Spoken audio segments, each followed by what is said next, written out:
কসবায় যুবকের হাতে 9mm পিস্তল, রাতে কসবায় গুলিবিদ্ধ যুবক, শুটআউটের গল্প ফেদেও হলো না শেষ রক্ষা। পুলিশি জেরায় চাঞ্চল্যকর বয়ান গুলিবিদ্ধের। কসবার দিকে আমরা শুরুতেই নজর রেখেছি। কসবায় যুবকের হাতে 9mm পিস্তল, রাতে কসবায় গুলিবিদ্ধ যুবক, শুটআউটের গল্প ফেদেও হলো না শেষ রক্ষা। পুলিশি জেরা, সেই জেরায় এবার চাঞ্চল্যকর বয়ান গুলিবিদ্ধের। প্রীতি প্রতিনিধি আমাদের সঙ্গে রয়েছেন, সরাসরি প্রীতির থেকে আগে জানবো, প্রীতি ঘটনা কি ঘটেছে?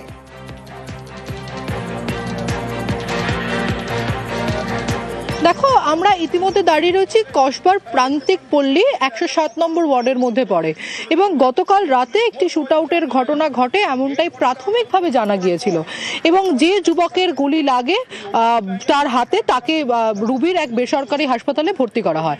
ঠিক মূলত কি হয়েছিল প্রাথমিকভাবে যখন এই জিজ্ঞাসাবাদ চলছিল বা স্থানীয়দের থেকে জানা চলছে, তারা বলছিলেন যে এখানে বসে যে যুবকের গুলি লাগে তারা বেশ কিছু বন্ধু বান্ধব খাবার দাবার খাচ্ছিলেন, মদ্যপ অবস্থায় ছিলেন এমনটাই জানা যাচ্ছে।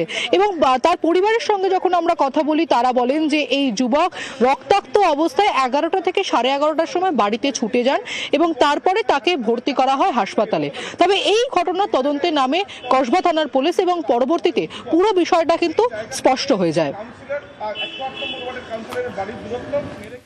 একেবারে প্রীতি, এবং তারপরে আরো একাধিক প্রশ্ন সামনে আসে যে আগ্নেয়াস্ত্র নিয়ে দেখার সময় গুলি চলে, পুলিশকে জানায় গুলিবিদ্ধ অভিজিৎ নাইয়া। আগ্নেয়াস্ত্র উদ্ধার পুলিশের, আটক করা হয়েছে একজনকে। এবং প্রীতি, এই জায়গা থেকে একটু বোঝার চেষ্টা করবো যে ঠিক কোন প্রেক্ষিতে এই বয়ান বদল।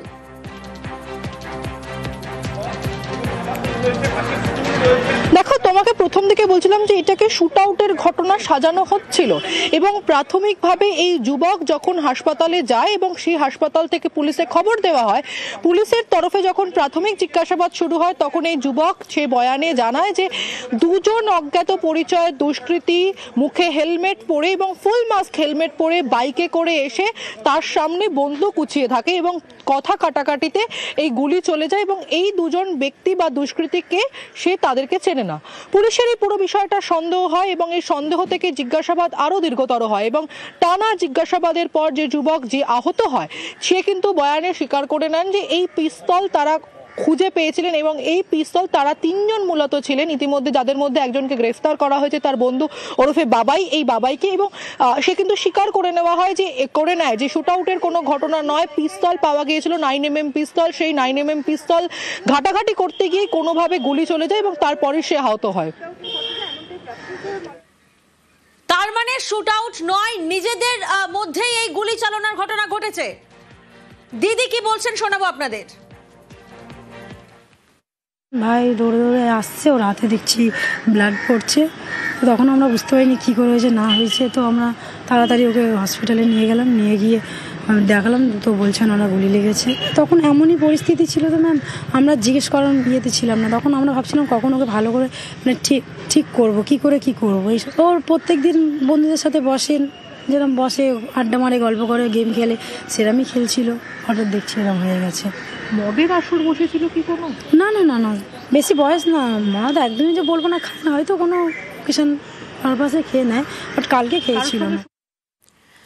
তাহলে একটা বিষয় পরিষ্কার হয়ে গেছে যে এটা শুটআউটের ঘটনা নয়। প্রীতি প্রতিনিধি আমাদের সঙ্গে রয়েছেন। প্রীতি, গুলিবিদ্ধ অভিজিৎ নাইয়া, তিনি হাসপাতালে ভর্তি, বছর 20 এই যুবকের কাছে আগ্নেয়াস্ত্র কিভাবে এলো, এটাই তো এখন সব থেকে বড় প্রশ্ন।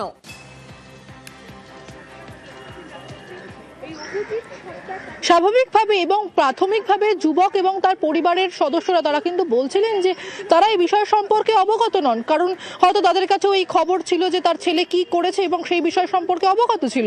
অন্যদিকে এই যুবকের হাতে পিস্তল এলো কি করে এবং অন্যদিকে যে বাবাইকে আটক করা হয়েছে সেই বাবাইয়ের কাছে পিস্তল এলো কিনা সেই বিষয় পর্যন্ত তদন্ত নেমেছে পুলিশ। অন্যদিকে আহত যে যুবক, সে রুবির এক বেসরকারি হাসপাতালে ভর্তি, চিকিৎসাধীন, সেখানেই তার চিকিৎসা চলছে এবং পুরো বিষয়টা পুলিশ তদন্ত করছে এবং ঠিক কিভাবে এই 9mm পিস্তল এলো, প্রয়োজনে পরবর্তীতে এই আহত যুবকও গ্রেফতার হতে পারে।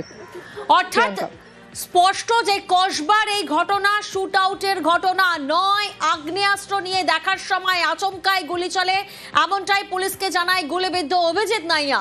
আগ্নেয়াস্ত্র উদ্ধার করেছে পুলিশ এবং একজনকে গ্রেফতার করা হয়েছে।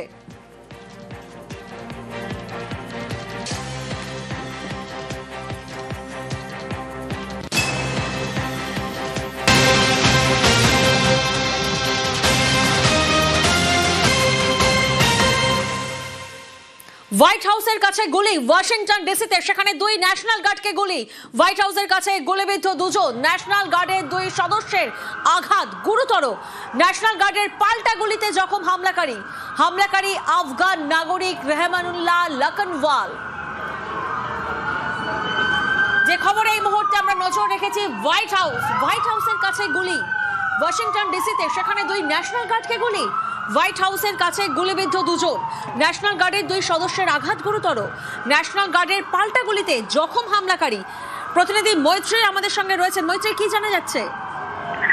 দেখো, এখনো পর্যন্ত যেটা হোয়াইট হাউস সূত্রে জানানো হয়েছে যে এই যে হামলাকারী সে মার্কিন নাগরিক নয়, আফগানিস্তানের নাগরিক বলে এখনো পর্যন্ত জানা গিয়েছে। এবং 2021 সালে সে সেপ্টেম্বর মাসে আমেরিকায় আসে এবং সেই গতকাল রাতে এই হামলা চালিয়েছে। এখনো পর্যন্ত এফবিআই ডিরেক্টর ক্যাশ প্যাটেল তিনি যেটা জানিয়েছেন যে 2 জন যে ন্যাশনাল গার্ড মেম্বার যাদের উপর হামলা করা হয়েছিল তাদের অবস্থা অত্যন্ত আশঙ্কাজনক এই মুহূর্তে। এবং যে হামলাকারী ছিল তাকে ইতিমধ্যেই কাস্টডিতে নেওয়া হয়েছে এবং তার বিরুদ্ধে সমস্ত রকম তাকে জিজ্ঞাসাবাদ করা চলছে। ফেডারেল ল এনফোর্সমেন্ট অফিসারদের উপর হামলার ঘটনায় তার উপর সব থেকে কঠিনতম শাস্তি তাকে দেওয়া হবে। কিন্তু মৈত্রী, হামলার কারণ কি জানা যাচ্ছে? দেখো, এখনো পর্যন্ত হামলার কারণ সম্পর্কে কোনো স্পষ্ট ইঙ্গিত, কোনো একটা অ্যাগ্রেশনের জায়গা থেকে এই হামলা করা হয়েছে বলে প্রাথমিকভাবে মনে করা হচ্ছে। কিন্তু এখনো পর্যন্ত হামলার আসল কারণ কি সেটা খুব স্পষ্ট করে জানা যায়নি। বেশ।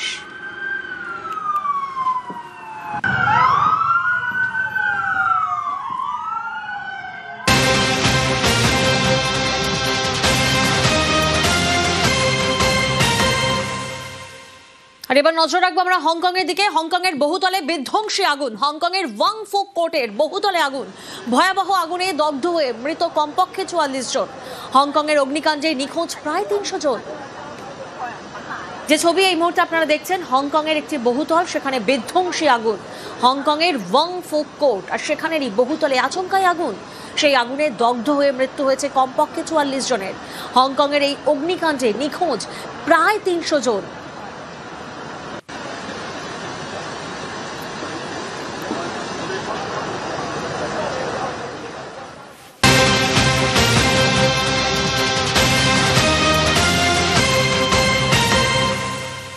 ইমরান খান নিয়ে ধোঁয়াশা, জেলবন্দি প্রাক্তন পাক প্রধানমন্ত্রীকে ঘিরে নানা জল্পনা। ইমরান খানকে জেলে খুন করার খবর একাধিক মিডিয়ায়। জেল কর্তৃপক্ষের বিরুদ্ধে 3 সপ্তাহ দেখা করতে না দেওয়ার অভিযোগ কারা করছেন? ইমরান খানের 3 বোন। ইমরানের দলের নেতাদের সঙ্গেও দেখা করতে বাধা দেওয়ার অভিযোগ। রাওয়ালপিন্ডি জেলের বাইরে এই নিয়ে উত্তেজনা। ইমরানের সঙ্গে দেখা করতে দেওয়ার দাবিতে জেলের বাইরে ধর্নায় ইমরানের বোন এবং সমর্থকরা।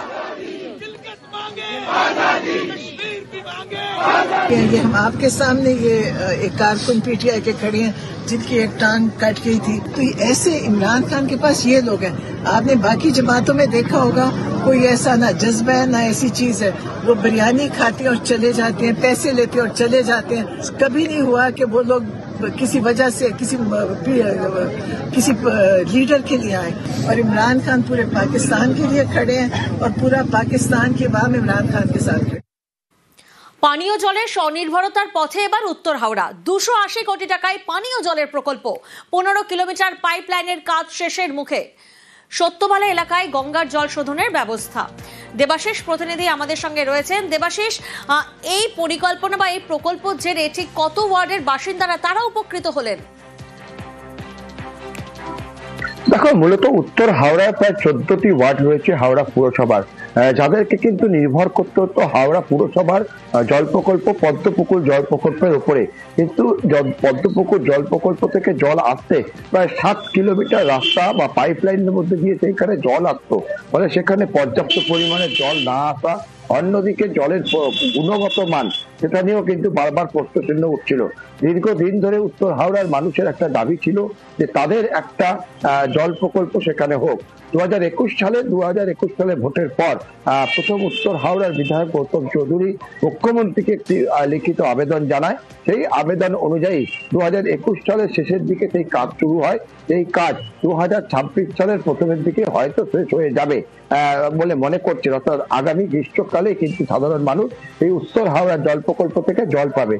মূলত 200 কোটি টাকারও বেশি টাকা ব্যয় করে কেন্দ্রীয় এই কাজ করছে, যেখানে প্রায় 5 লক্ষেরও বেশি মানুষ তারা কিন্তু এবার জল পাবে একেবারে সরাসরি উত্তর হাওড়া, যেখানে জল সংশোধন হবে। আর 44 থেকে 55,000 মানুষের বাড়ি বাড়িতে কানেকশন দেওয়া এবং যে গোলাবাড়ি যেখান থেকে ইনট্যাক্ট করা হবে জল গঙ্গা থেকে, সেখান থেকে কার্যত 17 কিলোমিটার 15 কিলোমিটারের বেশি অংশ ধরে পাইপলাইন পাতার কাজ ইতিমধ্যেই শেষের পথে। বছরের শেষের দিকে কিন্তু এই জল প্রকল্প থেকে জল সংশোধিত জল বাড়ি বাড়ি পৌঁছে দেবে এই নতুন জল প্রকল্প। ফলে সাধারণ মানুষ যেমন খুশি, সেরকম ভাবে স্বপ্ন সফল বলে জল প্রকল্প সুবিধা অনেকটা ভালো হবে। আমাদের বাইরেতে জল আসতো, এখন আমাদের এখান থেকে সব তুলে নিজস্ব সব করেছে। আমাদের মাননীয় মুখ্যমন্ত্রীর নির্দেশে এমএলএ গৌতম চৌধুরী ওরা সব মিলে করেছে, মানে ভালো। আগে জল যদি একদিন আসতো 3 দিন আসতো না, এখন এটা করা মানে সবসময় জল থাকবে। সুবিধা তো অনেকই হবে। আগে যেটা আমাদের অসুবিধে ছিল 4 দিন 5 দিন 7 দিন করে আমরা জল পেতাম না, বাইরে থেকে আমাদের জল কিনা হতো এবং বিধায়ক বা আমাদের এখানে স্থানীয় যে কাউন্সিলর আছে উনি জল আমাদের এনে ব্যবহার করতে দিত। তার থেকে এই যে জিনিসটা হচ্ছে, আমাদের মাননীয় মুখ্যমন্ত্রী বা আমাদের বিধায়ক উনি যে উদ্যোগ নিয়ে যে জিনিসটা করেছে, এতে 10-15 লাখেরও বেশি লোক উপকৃত হবে। উত্তর হাওড়ায় যে আমরা পানীয় জল পেতে খুব কষ্ট হয়, আমাদের খারাপ জল আসে। প্রায় 7 কিলোমিটার দূর থেকে পদ্মপুকুর থেকে জল আসে, জল খারাপ আসে, জলে প্রেসার নেই। এখানে বহুতল বাড়ি হয়েছে। এই গঙ্গা থেকে জল উঠবে, এখান থেকে রিসোর্স হবে এবং আমাদের সত্যবেলা থেকে পিউরিফাইং হবে। উত্তর হাওড়ায় আমাদের ওয়াটার ট্রিটমেন্ট প্ল্যান্ট আমরা নিজেরা তৈরি করলাম, আমাদের জল আমরা খাবো। আর আমরা এই কাজ প্রায় 14.5 কিলোমিটার উত্তর হাওড়া জুড়ে যত সম্ভব আমরা প্রত্যেকটা মানুষের ঘরে ঘরে 55,000 একটা এস্টিমেট করা হয়েছে, 55,000 water connection, door to door connection যাবে।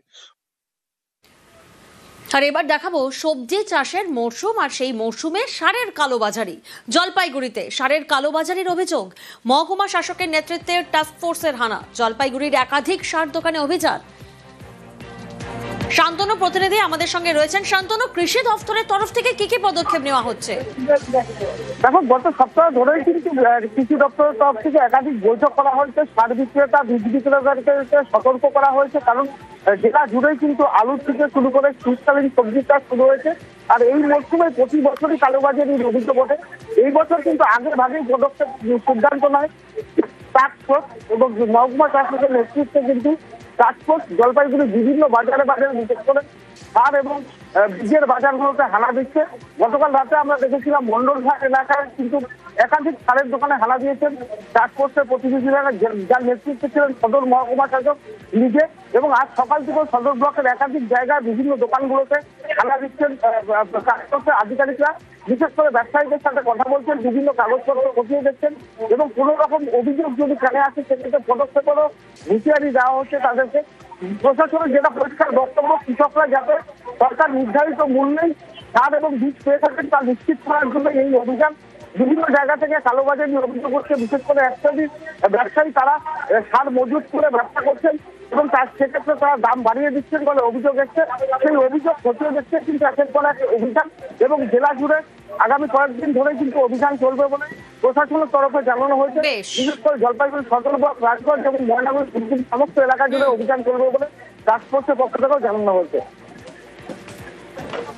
এখন তো চাষের মরশুম, এই সময় সারের চাহিদাটা বেশি হয়, তো যাতে কোনো ধরনের সার নিয়ে কোনো অসাধুতা না হয় তার জন্য কৃষি দপ্তর, আমি বিডিও সাহেব, আমরা সকলে, এডিএ সাহেব আছেন, অ্যাসিস্ট্যান্ট ডিরেক্টর এগ্রিকালচার, আমরা সকলে মিলে একটু রাসায়নিক সারের দোকানগুলো খুঁজে খুঁজে দেখছি যে ওখানে কোনো সমস্যা হচ্ছে কিনা।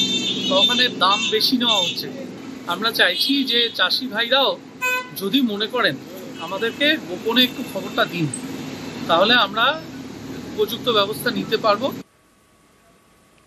আর এবার একটা সিসি ক্যামেরার ফুটেজ আপনাদেরকে দেখায়। দেখুন সিসি ক্যামেরার ফুটেজ, ঘুম চোখে দাঁতাল দর্শন। নাগরাঘাটায় লোকালয়ে দলছুট হাতি, ভোরের দরজা খুলতেই সামনে গজরাজ। দলছুট হাতির গলায় রেডিও কলার। দলছুট হাতির গতিবিধিতে নজর বন দফতরে। রকি প্রতিনিধি আমাদের সঙ্গে রয়েছেন। রকি, ঘুম চোখে তো দর্শন করা হলো গজরাজের, তারপর কি হলো?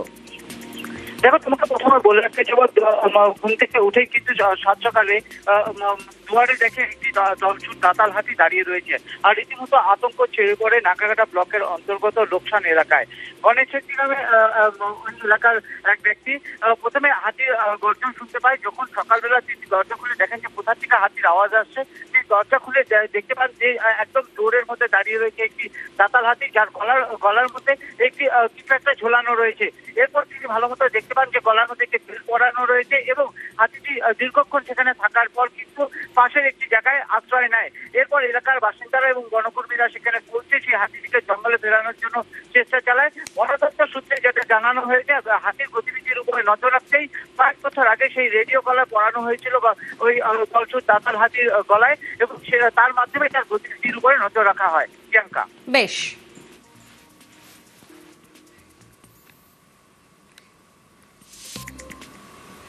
মই পিঠে ফের বাঘের ভয়।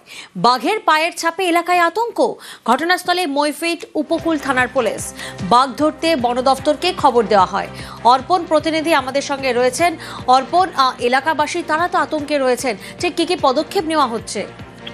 বন দপ্তরের তরফ থেকে এখনো পর্যন্ত জানানো হয়েছে যে যারা রয়েছেন, অর্থাৎ গ্রামের যারা মানুষ রয়েছেন, তারা এই নদীর ধারে, ঠাকুরার নদীর যে শাখা নদী, তার পাড়ে আসতে বারণ করা হয়েছে। পুলিশ প্রশাসনের পক্ষ থেকে নদীর যে জঙ্গল রয়েছে নদীর পাশেই, সেই জঙ্গলের প্রবেশদ্বার, সেখানে পুলিশের ইতিমধ্যে ব্যারিকেড দেওয়া হয়েছে এবং বাঘের যে অবস্থান, সেই অবস্থান বোঝার জন্য একটি টিম তৈরি করা হচ্ছে, যারা এই জঙ্গল সার্চ করবেন এবং তার পায়ের যে ছাপ, সেই ছাপ কতদূর পর্যন্ত গিয়েছে, যেভাবে বাঘের চিহ্নিতকরণ বা তার অবস্থান বোঝা হয়, সেই কাজ শুরু হবে।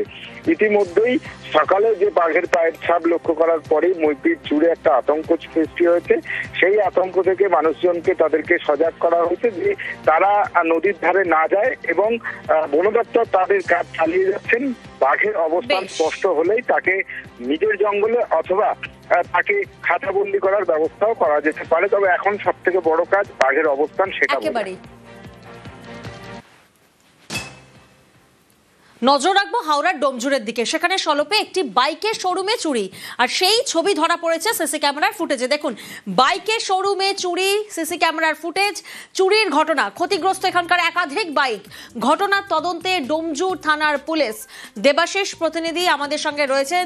দেবাশিস, চুরির ঘটনা তো সিসি ক্যামেরায় দেখা যাচ্ছে, পুলিশের তদন্তে কিছু উঠে এসেছে? দেখো, এই সিসিটিভি ফুটেজে যাদেরকে দেখা গেছে, একাধিক 2 থেকে 3 জন এই দুষ্কৃতীরা, তারা কিন্তু সেখানে প্রবেশ করেছিল বলে মনে করছে, এবং বাইরে একাধিক দুষ্কৃতী তারা দাঁড়িয়ে ছিল। তারা ভেবেছিল যদি কোনো রকম ভাবে গেট ভাঙতে পারে তাহলে একাধিক বাইকও তারা চুরি করবে, কিন্তু সেটা সম্ভব হয়নি। বাইকে শোরুমে রাখা যে ক্যাশিয়ারের টাকা, সেই টাকা পয়সা চুরি করে, এবং বাইক চুরি করতে না পেরে কিন্তু বাইকগুলি, একাধিক বাইককে ক্ষতিগ্রস্ত করে, তাকে ফেলে দেওয়া হয়, তাকে ভাঙচুর করা হয়। ইতিমধ্যেই গোটা ঘটনার তদন্ত শুরু করেছে ডোমজুর থানার পুলিশ।